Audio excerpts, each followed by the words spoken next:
क्या आपको भी बहुत ज़्यादा खांसी हो रही है और खांसी की वजह से गले और पसलियों के साथ ही पेट में भी दर्द होने लगा है और आप खांस-खांस के थक गए हैं, तो दोस्तों आपकी परेशानी यहीं पे समाप्त होती है। क्योंकि आज मैं आपको खांसी को रोकने का बहुत ही अच्छा आयुर्वेदिक तरीका बताने जा रही हूँ।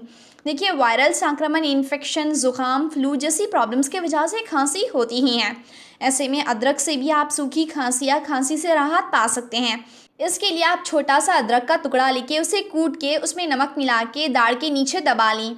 उसका रस धीरे-धीरे मुँह के अंदर जाने दें। 5 मिनट तक उसे मुँह में ही रखें और फिर कुल्ला कर दें। जब तक लक्षण पूरी तरह से चले ना जाए, खाँसी पूरी तरह से ठीक ना हो जाए, तब तक दिन में 2 बार आप इस उपाय को कर सकते हैं। इससे आपकी खाँसी कम हो जाएगी।